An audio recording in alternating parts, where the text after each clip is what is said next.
Hi there. This is a quick video on the pinky in classical guitar. Brian James wrote me and asked if I had any suggestions on getting his pinky to move more because it was, let me grab a guitar here. He was saying that he was having trouble getting this type of action going on, getting a nice big distance between the third and fourth fingers on here like this.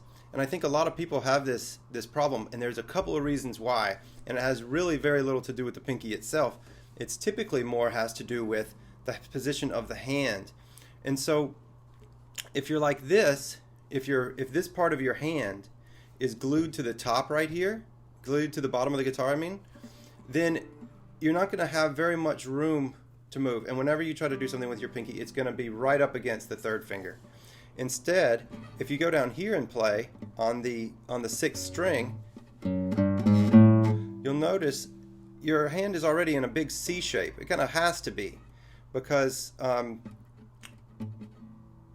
just to get around the neck, it just has to be. So if you do that and bring that all the way down and keep that position all the time, well, then you always have this really optimal position going on. So if you think about this being a line across this row of knuckles right here, think about it being more or less parallel to the bottom of the guitar, as opposed to like this, which is at an angle to the bottom of the guitar. Think about it being parallel and let it come off. It might feel like you're hanging out in space a little bit, but you'll get used to it. It's a much better way to play, and you'll have much better dexterity on it. The other part, oh, here's the other thing. If your thumb is to the side like this, on the back of the neck, if it's to the side, then the pinky can't really do anything this way either. So we need to bring that thumb around to behind the fingers like this, and then it can actually, then the pinky can have that grip like this, like if you're gripping a softball or a grapefruit or something like that. So bring that thumb around like this,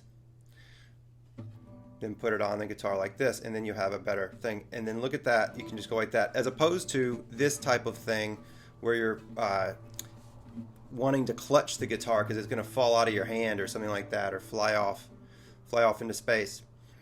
The other thing is that we oftentimes will cater to the index finger instead of the pinky. The pinky is the kind of the weakling of the bunch. It's got less muscle mass, it's shorter, it's smaller, it's got this codependent relationship with the third finger right here, with the ring finger.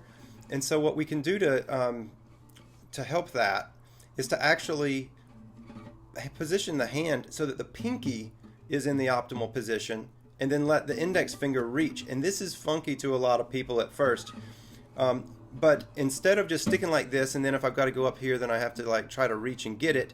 Well, instead, let this come down so that you have a nice long straight line here. Put the pinky where it needs to be, and then this one can reach. This one can reach. It is the pointer finger. Let the thing point. So that can go, and so now you're organized around the pinky being strong. It's really curved.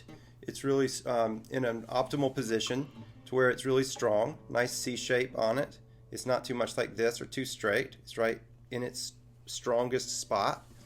And then let these be the ones that go and do other things, and point and figure out that, instead of doing it this way and then making the pinky try to find its way down there.